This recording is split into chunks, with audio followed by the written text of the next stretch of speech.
आप चाहें तो करोड़ों रुपये कमा सकते हैं, लेकिन चैन की नींद नहीं कमा सकते। ना ही ये नींद किसी बाजार में मिलती है और ना ही किसी दुकान पर मिलती है। भागदौड़ भरी इस जिंदगी में आदमी सिर्फ कमाने पे ही ध्यान देता है। वो खूब पैसा कमाता है, लेकिन वो भूल जाता है कि शरीर के लिए सबसे ज्यादा जरूरी चैन की नींद होती है। अगर आप रात में अच्छी नींद नहीं ले पा रहे हैं तो आपका पूरा दिन थका थका रहेगा, हर काम में आलस्य आएगा और आप किसी भी काम को मन लगाकर नहीं कर पाएंगे। इसीलिए जितना ज्यादा जरूरी पैसा कमाना है, उससे कहीं ज्यादा जरूरी है एक अच्छी नींद के लिए तैयारी करना। जी हाँ, सही सुना आपने, तैयारी।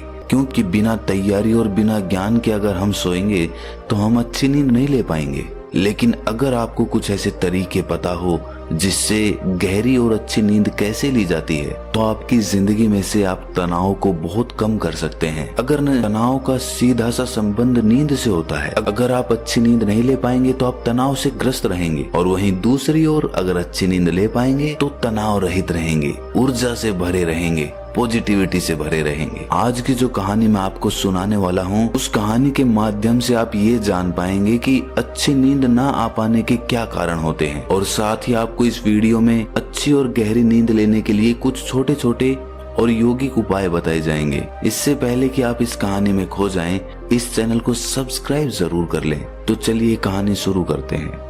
एक बार की बात है, एक बहुत बड़ा व्यापारी एक बौद्ध भिक्षु के पास आकर कहता है कि गुरुवर, मैंने अपने जीवन में बहुत धन कमाया, सारी भौतिक सुख संपत्ति मेरे पास है, लेकिन फिर भी मैं रात में चैन की नींद नहीं सो पाता हूँ।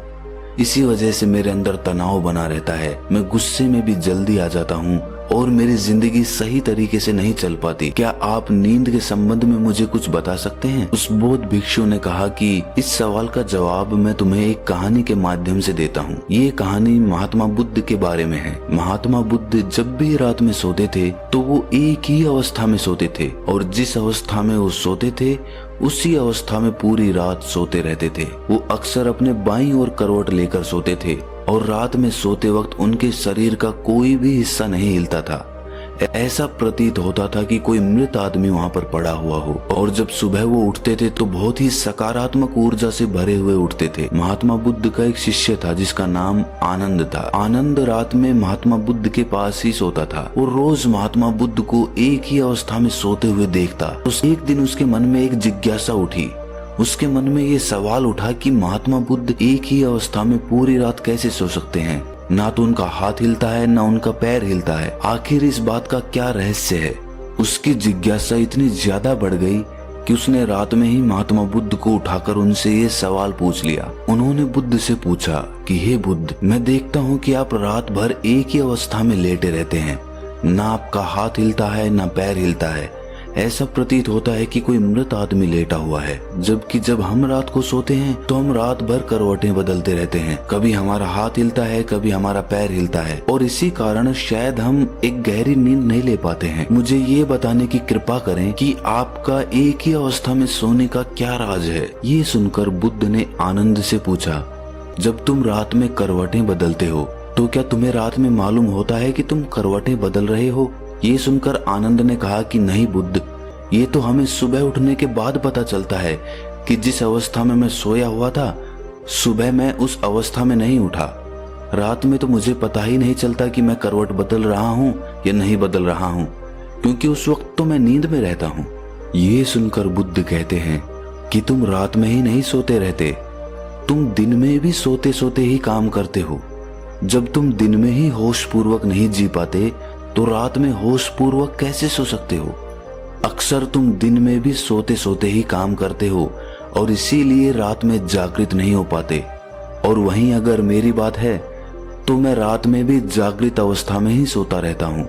मुझे अपने शरीर की हर एक अवस्था का पता होता है। वहीं दूसरी ओर मेरा शरीर सोता रहता है। असल में शरीर का हिलना डुलना सीधा सीधा मन से संबंधित होता है। अगर तुम्हारा मन शांत है, उसमें कोई विचार नहीं है, तो तुम एक ही अवस्था में लेटे रह सकते हो और तुम सोते हुए अपने शरीर को देख भी सकते हो। और वहीं दूसरी ओर तुम्हारा मन विचारों से भरा हुआ है तो तुम रात भर बेचैन रहोगे, करवटें बदलते रहोगे और तुम गहरी नींद नहीं ले पाओगे। इसीलिए अगर तुम्हें गहरी नींद लेनी है तो तुम्हें दिन में जागृत होना पड़ेगा, जिससे कि तुम रात में सोते हुए भी जागृत रह सको। ध्यान और योग में नींद को एक चमत्कारिक दुनिया कहा जाता है। अगर तुम नींद को समझ लेते हो तो यही नींद तुम्हारे लिए ध्यान बन जाएगी, और अगर नहीं समझ पाते तो यही नींद तुम्हें बेचैन कर देगी। इसके बाद वो बौद्ध भिक्षु उस व्यापारी को कहता है कि अगर तुम्हें गहरी नींद लेनी है तो तुम्हें अपने मन की गतिविधियों को समझना होगा। ये सुनकर वो व्यापारी हाथ जोड़कर बोला कि हे गुरुवर,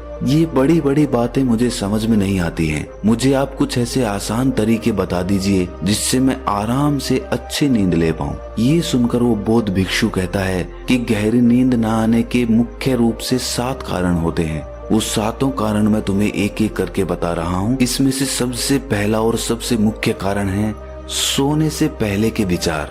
जब भी हम सोने जाते हैं तो उससे पहले हमारे मन में बहुत सारे विचार चल रहे होते हैं, और सोने के बाद हमारा अवचेतन मन सक्रिय हो जाता है। हम जिन विचारों के साथ रात में सोते हैं, पूरी रात हमारे मन में वही विचार चलते रहते हैं। हमारा मन उन्हीं विचारों के पीछे दौड़ता रहता है, और जब हम सुबह उठते हैं तो उन्हीं विचारों के साथ उठते हैं। इसीलिए अगर तुम सोने से पहले नकारात्मक विचारों के साथ सोते हो तो सुबह तुम तनाव से भरे हुए और थके थके जगोगे। इसीलिए अगर तुम रात में नकारात्मक विचारों के साथ सोते हो तो पूरी रात तुम्हारा मन उन विचारों के पीछे दौड़ता रहेगा और उन पर काम करता रहेगा, और जब सुबह तुम उठोगे तो उन्हीं विचारों के साथ उठोगे। इसीलिए तुम पाते हो कि किसी किसी दिन तुम सुबह उठते हो तो तुम बहुत थका थका महसूस करते हो, शरीर में कोई जान ही नहीं होती है, कुछ काम करने का मन नहीं होता है।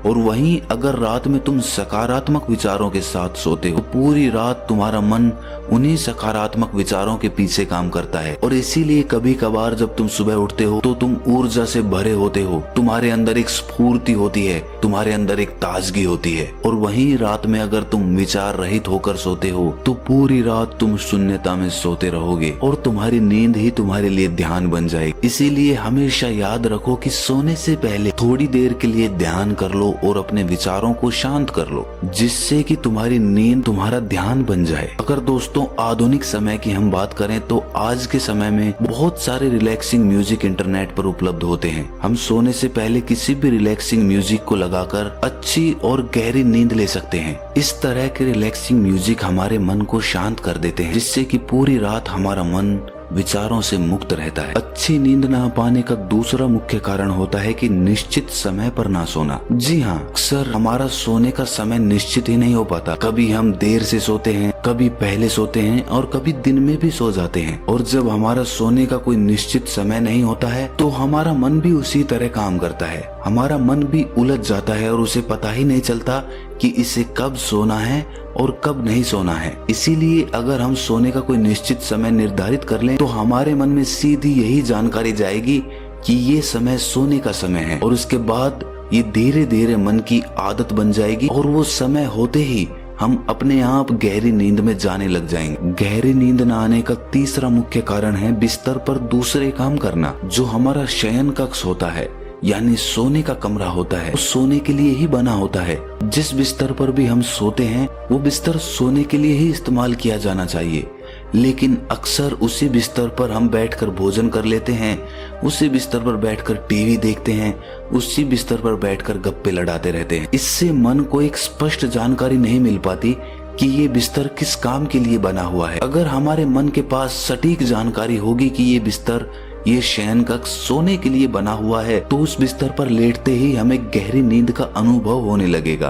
अक्सर बौद्ध भिक्षु सुबह अपना शयन कक्ष छोड़ देते हैं और उसके बाद रात में ही अपने शयन कक्ष में जाते हैं। इसकी वजह से उनके मन के पास सटीक जानकारी होती है कि ये सोने का समय है और ये सोने का कमरा है। गहरी नींद न आने का चौथा मुख्य कारण है गलत तरीके से सोना। अक्सर हमें सोने का सही तरीका पता ही नहीं होता है, इसीलिए कुछ लोग पेट को बिस्तर की तरफ करके सो जाते हैं, जिससे उनके शरीर के अंगों पर एक तनाव बना रहता है। तो सही तरीका क्या होता है सोने का? जब भी आप बिस्तर पर सोते हैं तो सीधे सोएं, आपका चेहरा और आपकी छाती आसमान की तरफ हो। और जिन लोगों को करवट लेकर सोना पसंद है तो वो अपनी बाईं ओर करवट लेकर सो सकते हैं। इससे हमारी रीढ़ की हड्डी सीधी रहती है, जिससे हमारे शरीर के सभी अंग तनाव रहित रहते हैं। सोने के लिए बहुत ज्यादा नरम गद्दे का प्रयोग ना करें। इससे जब आप उस गद्दे पे सोएंगे तो आपकी रीढ़ की हड्डी मुड़ जाएगी, जिससे आपके अंग तनाव में आ सकते हैं। सर के नीचे जो तकिया रखते हैं वो बहुत ऊंचा नहीं होना चाहिए, जिससे हमारी गर्दन बहुत ज्यादा मुड़ जाए। वो हमारे बिस्तर के समानांतर होना चाहिए, जिससे कि बिना तनाव के हम गहरी नींद ले सकें। गहरी नींद न आने का 5वां मुख्य कारण है बहुत अधिक मात्रा में और देर से पचने वाला भोजन खा लेना। बहुत बार हम सही समय पर और सही भोजन नहीं करते हैं। देर रात को सोकर हम बिस्तर पर सो जाते हैं, जिससे हमारे पाचन तंत्र पर बहुत ज्यादा दबाव पड़ता है जब हम कोई मोटा भोजन खाकर रात में सोते हैं। इसीलिए देर से पचने वाला अगर आप भोजन करने वाले हैं तो सोने से तकरीबन 3-4 घंटे पहले ही ऐसा भोजन करें, जिससे कि वो सोने से पहले ही आसानी से पच चुका हो। दोस्त, जो भी शादियां या पार्टियां होती है वो तो रात के समय में ही होती हैं, और उन पार्टियों में अनेक तरह के भोजन मिलते हैं और अक्सर हमारा मुख्य खाना भी रात में ही होता है। दिन में तो हम हल्का फुल्का खाते हैं और रात में ठूस ठूस कर खा लेते हैं, जिससे कि हमारा पाचन तंत्र पूरी रात दबाव में रहता है, पूरी रात वो काम करता रहता है। अब आप ही सोचिए, रात में आप इतना भरपेट खाना खाकर सोएंगे तो आपको गहरी नींद कैसे आएगी। गहरी नींद ना आ पाने का 6वां मुख्य कारण है महत्वाकांक्षाएं। जी हाँ, हम अपने जीवन में बहुत कुछ पाना चाहते हैं। पूरे दिन इधर से उधर चीजों को पाने के लिए दौड़ते रहते हैं और हमारे मन में बहुत सारी महत्वाकांक्षाएं होती हैं कि हमें कल ये करना है, ये पाना है, इतना धन इकट्ठा करना है। इसी वजह से जब रात में सोते हैं तो हमारा मन उन्हीं महत्वाकांक्षाओं के पीछे, उन्हीं सपनों के पीछे भागता रहता है, जिसकी वजह से हम गहरी नींद नहीं ले पाते हैं। सोने से पहले ये जरूरी है कि आप कुछ मिनट बैठकर ये विचार करें कि आज का मेरा पूरा काम समाप्त हो गया है, अब कोई काम बाकी नहीं रहा, अब सिर्फ सोना बचा है, सिर्फ मुझे सोना है, इसके अलावा कोई काम नहीं बाकी रहा। जब आप ऐसा विचार करते हैं तो आप बिल्कुल खाली होकर बिस्तर में सोते हैं। गहरी नींद ना पाने का 7वां मुख्य कारण है नशा। जी हाँ, शुरुआत में कुछ लोग नींद ना पाने की वजह से कुछ नशा करने लग जाते हैं, जिससे उन्हें नींद आ पाए। कुछ लोग शराब पीने लग जाते हैं, कुछ लोग मदिरापान करने लग जाते हैं, कुछ लोग धूम्रपान करने लग जाते हैं। लेकिन धीरे धीरे ये उन लोगों की आदत बन जाती है, जिससे जब तक उन्हें वो नशा नहीं मिलता उन्हें नींद नहीं आती। इसीलिए गहरी नींद में जाने के लिए किसी भी ऐसे पदार्थ का सेवन ना करें जिससे आपके शरीर को हानि पहुंचे और आपका शरीर और मन उसके बिना ना सो पाए। ये सुनने के बाद उस व्यापारी ने कहा कि गुरुवर, ये तो मुझे समझ में आ गया कि नींद ना आ पाने के मुख्य कारण क्या होते हैं, लेकिन कृपया करके मुझे कुछ ऐसे यौगिक उपाय भी बताएं जिससे मैं अच्छी नींद ले पाऊं। ये सुनकर वो बौद्ध भिक्षु कहता है कि सोने से पहले जरूरी है कि गुनगुने पानी से स्नान कर लिया जाए। जब आप स्नान करते हैं तो आप स्फूर्ति और ताजगी का अनुभव करते हैं, जिससे आपका मन भी शांत होता है और सकारात्मक होता है। स्नान करने के बाद जब आप अपने बिस्तर में सोने के लिए जाते हैं तो आप एक गहरी नींद में जाने के अधिकारी हो जाते हैं। और साथ ही जिस कमरे में आप सोते हैं उसमें किसी जैविक तेल का दीपक जरूर जलाएं, जिससे उस कमरे की ऊर्जा सकारात्मक बनी रहे। जब हम अपने कमरे में कोई दीपक जलाते हैं तो उसी प्रकार हमारे मन में भी धीरे धीरे एक दीपक का, एक प्रकाश का उदय होने लगता है। और साथ ही सोने से पहले तुम ध्यान कर सकते हो, जिससे तुम्हारा मन विचार मुक्त हो जाएगा और तुम पूरी रात बिना विचारों के और बिना सपनों के आराम से सो सकते हो। इसी के साथ सोने से पहले तुम कुछ व्यायाम भी कर सकते हो। और सोने से पहले जरूरी है कि सारा काम खत्म कर लिया जाए, ताकि मन को ये तसल्ली रहे कि मेरा सारा काम पूरा हो चुका है। अगर बिस्तर में सोएं तो सीधा सोएं या दाईं ओर करवट लेकर सोएं। तो ये कुछ मुख्य उपाय थे जिससे तुम गहरी नींद ले सकते हो। तो दोस्तों, कैसी लगी आपको ये कहानी कमेंट सेक्शन में जरूर बताना, और अच्छी